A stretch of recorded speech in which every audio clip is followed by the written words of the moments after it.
I really want to fly helicopters, but how hard is it to get the rotor rating? Well, let's find out in the hangar.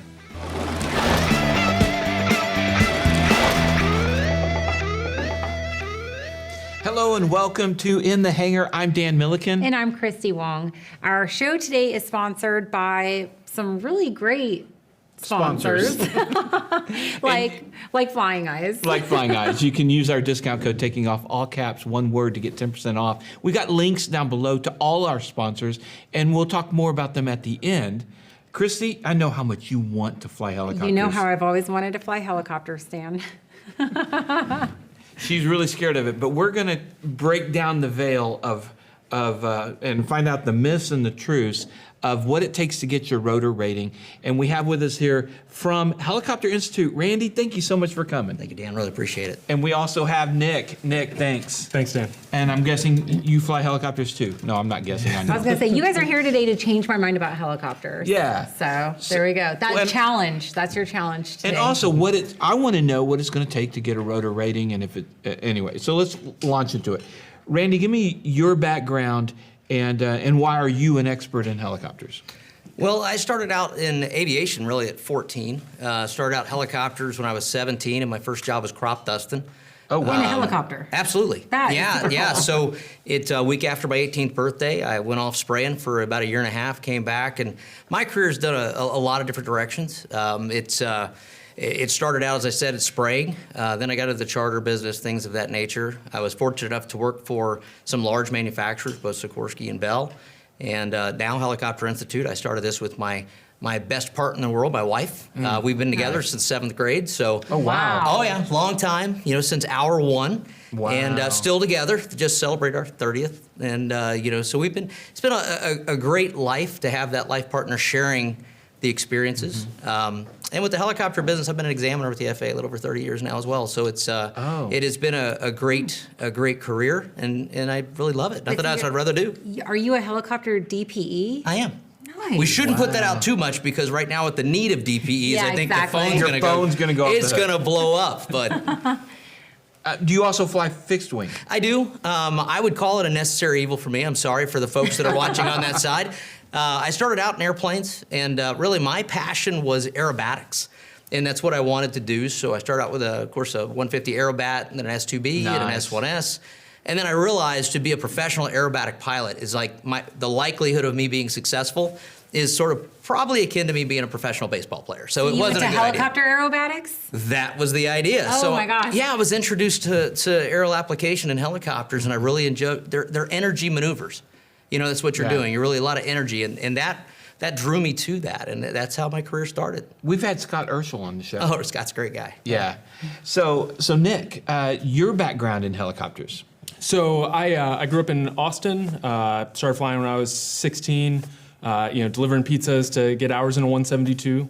Delivering pizzas in the 172. I wish. You just that's what it sounded like. Window. That's what you have that window. And well, no, that's why he went to helicopters, because he, you can really just land right there. Right. Doesn't mess up the pie. Went to school for engineering. And then went into the military, and that's where I learned how to fly helicopters. And then now I build the Icarus Smart View limiting device, and talk to helicopter pilots and fixed wing pilots all over the world. And then right now I'm actually up working on my CFI rotorcraft with Randy. So okay, so you're working on your CFI, and we'll talk more about the Icarus at the end, because you showed me that, and it's a great way. It's so much better than Foggles. Yeah. So we'll talk about that more in a minute. All right, let's go with I'm a fixed wing pilot. I want to get my rotor. What's first steps? How hard is it? Walk me through it. So there's several ways, and of course, regulatory-wise, we're going to refer to the Part 61 or the Part 141 path. We know that, and so that applies to helicopters as well. Absolutely. Okay. Yeah, Part 61 being anything pilot, flight instructor, ground instructor.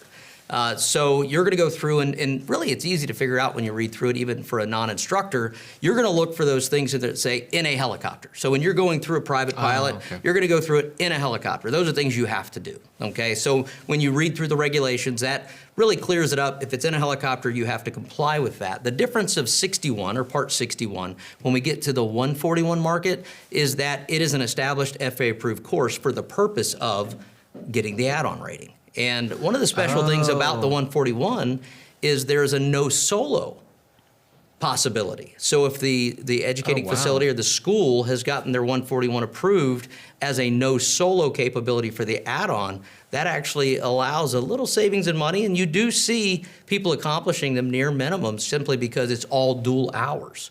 So it could be either direction, 61 or 141. Well, that would seem scary to me that the first time you solo is after your check ride. Well, it could be the idea, and we find a lot of success with it, is that pilots have already flown by themselves in an aircraft. So it's not that you don't operate an aircraft as sole occupant. You've done that.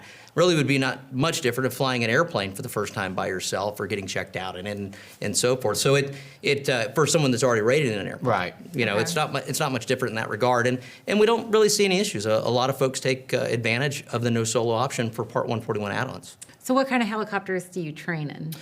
So our facility is unique. We have not just the smaller aircraft, which you would consider the training aircraft, the Robinsons, the Schweitzers, and things of that nature. We have both. We also have the larger turbine aircraft. And so the school, with our facility, we do initial training, but also advanced training, alternative to some of the manufacturers and things like that. The Robinson is probably, we'll find most of our training. That's pretty a considerable training aircraft. A lot of the flight schools around the country, the large operate that. And part of the reason is simply the FAA has a special regulation, SFAR 73, and because it has that regulation for certain times to experience in that aircraft, a lot of folks go to that machine because it helps them get that next level of employment. You know, it meets the regulatory requirements. Okay.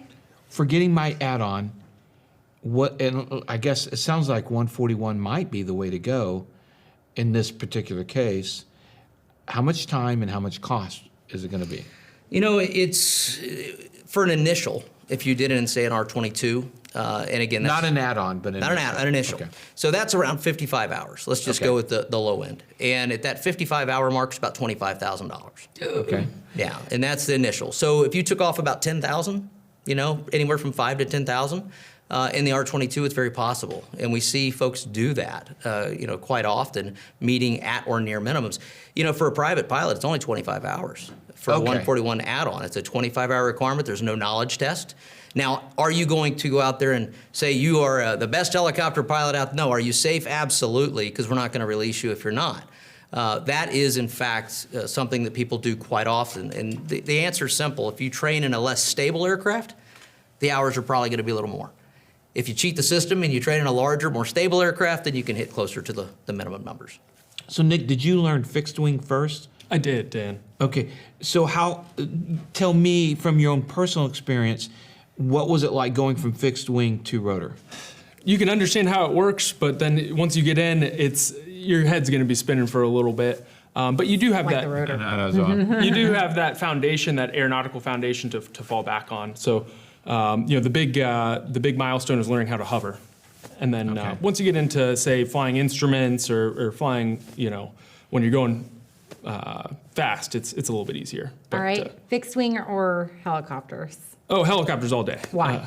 Helicopters are a great tool. You can fight fires with helicopters. You can You could do law that with enforcement. airplanes. You could do that with airplanes. You can do it better with a helicopter. Okay, that's fair. And you can aeromedical, you know, getting people to where they need to be on the worst day of their life. That's very important. And that's the cool thing about what I do is because I work with a lot of these people who are in law enforcement or fighting fires or stuff like that. It's a tool that you can use to really help people out. True. Helicopters can land on the road and do the life flight care to the hospital. Airplanes can't do that. So you got me there. Yeah. Okay. And you learned helicopter first? I learned actually airplanes first. Oh, so you did. So everybody learns airplane first. You do fixed wing, then you go to rotor. That's how it was. Really? Yeah, the times have changed, as I said earlier. You know, when you go back to prior to 1995, there were really no requirements as it related to a particular helicopter and the amount of time you had to have. The Robinson, as I said earlier, had changed that. And so now to be an instructor in that aircraft, you have to have at least 200 hours total time and at least 50 in make and model. Well, since that aircraft kind of proliferated in the training industry since the mid-90s, a lot of folks had to work towards those hours. And so now what you'll find is there's so many hours required in a helicopter that they will just go all helicopter. And so in my time, it was a lot cheaper to go out and get, private airplane, build the that makes hours. sense. But now the hours are a requirement to do the job function. So you actually see a lot of sole helicopter transition or paths. Because helicopters on an hourly basis rent more than fixed wing. Oh, absolutely. It's sort of like trying to get your private in a light twin. Okay. I guess if you want to think about it in a That's fixed wing world. interesting. Okay, that's a good. Yeah. So that was my question. Which one's harder? Oh. Helicopter? Like, yeah. which one's harder, helicopter or Well, fixed wing? harder, I mean, absolutely requires better skill in the helicopter. We know that. This isn't. okay. All right, I'm just kidding. but at the end of the day, it's like anything else, right? If somebody starts in the helicopter, that's all they know. I think that from a articulation of not the skill sets, but how busy you are in the cockpit, a lot of times with the airplane, I can trim up the airplane's flying. The helicopter, without any automation, you're flying every control all the time. And one control movement changes the other, which changes the other. So I think it's just busy flying more than anything else. But can anybody do it? Sure. I mean, at the end of the day, it's flying an aircraft. So if you have the aptitude, go for it. Okay. I have my commercial, and so when I recently went for my multi-engine add-on, I'm able to get a commercial multi-engine add-on. How does that translate to if I go and get my rotor? Does it automatically become a commercial rotor? How does that all work? So you can always think of an add-on in terms of what certificate you hold. So if you hold commercial, you would be able to go from your commercial to a commercial helicopter or down to a private. You can either go lateral or you can go down a grade. And if you do that, and they're both powered aircraft, there's no knowledge test required. But the standards in the check ride will be the commercial standard. If you go for a commercial. Right. Right, absolutely. It's a commercial practical test standard. We do not have ACS. So we don't have airman certification standards for helicopters yet. It's all practical test standards. So Okay. PTS. Yes, so you're in the PTS, which really from an examiner perspective doesn't change too much on you, puts more on us, having to do a little bit more work to craft the proper checking procedure. But at the end of the day, yes, it's a commercial check. You're required on the add-on to come into the check with a flight review, a current flight review, and what certificate you hold. That way we can add something to that certificate. There is, of course, the add-on matrix, which allows us to only do certain pieces. But from the examiner perspective, I'm going to dig in a little bit. I'm going to talk about some things that are different, like cross-country and the altitudes we fly, radio navigation. A lot of folks are used to, if we go previous with VORs, if a helicopter's flying at 500 feet in a 100-mile flight, that VOR doesn't work real well down there. So we have a different discussion. Wow. Okay, so I think I just need to get up in a helicopter and really experience it. Have you not? So I've been up in a helicopter twice. Once when I was 10, and it scared the bejesus out of me. And then once a few years ago, I got a quick lap in the pattern out of Denton, basically. Yeah. See, I've had many hours in helicopter, but as passenger. I did not touch the controls at all because I didn't know what I was doing, and I was like, I'm not even gonna ask. So if I were to go up with you guys for a lesson, just a basic lesson, what would we do? Are you talking about like a discovery? Sort of, I guess. Discovery Like slash first lesson. Yeah, Okay. first lesson. Tell me, what are we doing? So I've taken a lot of people up for their first helicopter ride, and the thing I always like to do is a low-level route and get them experiencing that sensation of speed. Obviously, helicopters are not going to be as fast as airplanes, but when you're 100 feet off the ground, they do feel much, much faster. Okay. So Randy probably can tell you what you do on somebody's first discovery flight or that first dual log entry. But Yeah, so, thank you, Nick. I would say that you want to teach them the controls, the differences. And very often, if I have someone that hasn't flown any aircraft, it's all new. So utilizing, the terminology. Do I want to talk about the cyclic or do I want to talk about the stick that you hold on in the middle? You're going to use really basic terminology, and then we're going to show them straight and level flight. That's one of the first things. You'll go out and you're going to do straight and level climbs, descents, turns, and show them the basics of the aircraft, which very, very much correlates the same to the airplane. In horizontal flight, your center stick works exactly the same. The pedals work like a rudder. The difference being with the helicopter, in the left hand you have a collective, and of course that's your power. Doesn't really come to play too much in horizontal flight. It's just simply because we set the power and leave it alone. Where the magic happens is when we come back to the airport, and now we start slowing down. And we continue to slow down, and we continue to slow down until the aircraft comes to a stop. And now we've changed the world a little bit. Now those same flight controls allow this helicopter to stay at a stationary position, and they can wave at their friends, they can do, it's very personal. And I think if I would say anything, the helicopter is much more personal to everyday life. The altitude you fly, the speeds, it's things that you see. You can kind of, if you try and pick out the colors of, an airliner flying over your house, it's kind of challenging. Unless you go back and look at the phone to figure out who it is, you don't know. But when the helicopter flies over, you see the colors. You often can see designs on the aircraft, and in some cases they're low enough when they're landing, you see the people sitting inside. So it's a much more personal experience. I think I've waved from my helicopter a lot more than I've ever waved in a fixed wing. Really? And you get somebody waving back. Yeah.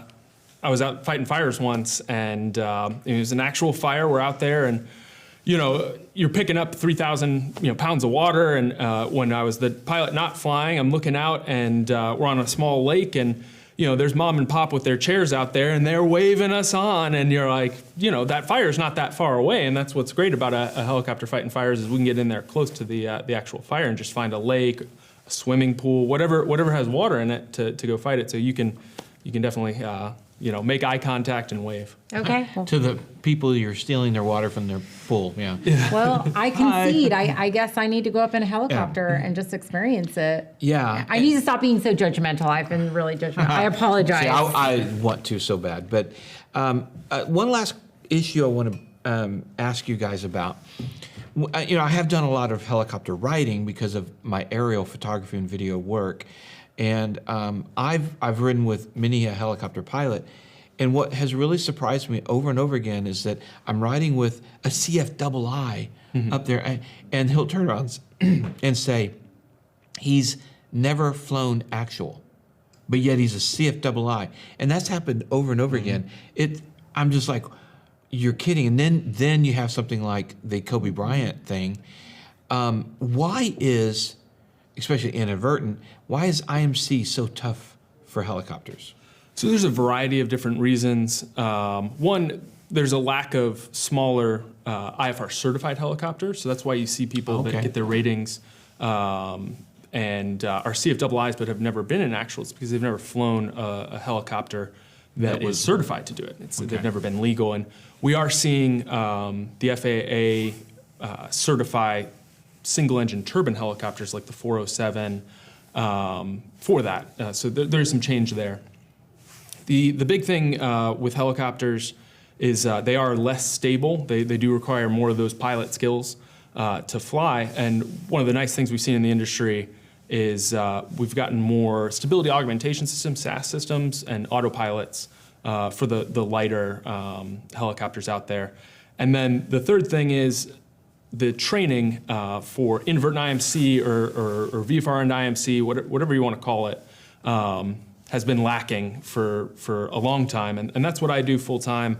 I build a training system, Icarus, that allows you to simulate that startle effect. What kills people is not flying straight and level in a helicopter in the soup without being able to see outside. What kills people is the transition from being in a very visual mode of flight, and you're out there, helicopters have these great canopies. There's no engine in front of you. You can see the world in front of you, and it's great.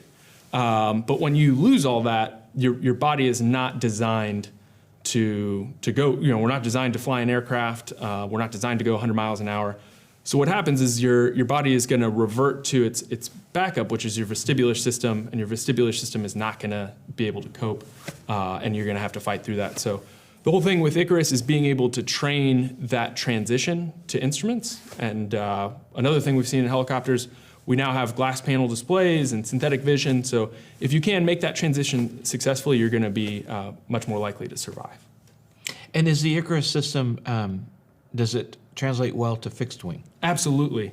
It works great for IFR training. And one of the things you can do is we can simulate the entire approach and train the entire approach. One of the big training scars we have right now with the old hoods from 1929 is, when does the training stop? It stops at decision height, or it stops at the missed approach point.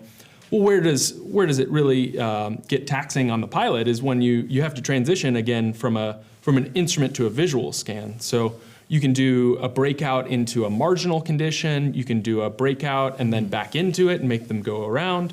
You can build that, instructor can build that scenario, and you make sure you're as proficient as possible. That's pretty cool. Where can people get more information about this? So IcarusDevices.com is the best place to go, or on Facebook, LinkedIn, Instagram, any of that. Okay, and we'll put a link Yeah. below. And then for Helicopter Institute, where they go? If they wanted to contact you to get DPE service, no, if they want to learn to fly. Learning to fly, it's info@helicopterinstitute.com. So email. Yeah, that's either way. Or, like I said, we have local contact, helicopterinstitute.com. I would like to say one additional thing, and that is when you go back to helicopters, and you had mentioned about a car accident, Nick had mentioned landing. Igor Sikorsky years ago said it best. He said that an airplane can fly over, can wave and throw flowers, Okay. but a helicopter can actually land and save your life. Yeah. And we saw this all the way back from World War II, and it really started there, and it came here domestically with Hurricane Katrina. So that's a key component. And when it goes to inadvertent IMC, one of the things we see in helicopters, and we've seen this in mentioned Kobe accident, was the startle effect. It's that I'm in it. But we often train instruments for an instrument rating, which is all planned. Right. The issue that we have is the unplanned. And the only correlation is the fact that you're using the instruments. That's the only thing that's the same. And so we don't see helicopter accidents on planned IFR flight. It's very safe. It's whenever someone inadvertently enters the IMC world, and that is why Icarus, to us, we use it. We are a very large supporter and believer in it because the startle effect and training for that is key. All right. Well, thank you guys so much for coming on the show. I certainly want to get my helicopter rating, and you just need a discovery flight. I think so. I honestly, that's just me. I need a discovery jump too, apparently. Yeah, well, you're going to discover a jump pretty soon. All right, guys, thank you so much for watching. Thank you to our sponsors. We mentioned at the beginning, but let me list them. Clemensinsurance.net. Jerry saved me a lot of money on my insurance. Marshall Protective Services, MPSprotects.com. 67 Designs at 67D.com. They're the best camera mounts, phone mounts you can have in your airplane or even your car. And Colton Mortgage, Colton Taking Off. And I mentioned Flying Eyes and Z-Vision, the best, brightest taxi and landing lights out there, xevision.com. Is that all of them? Yep, You sure? I'm sure. Okay, yeah, you are, because I was counting. Yeah. Okay. Well, thank you guys so much for supporting our channel. Please like, subscribe, share our content. We'll see you guys next time. In the hangar.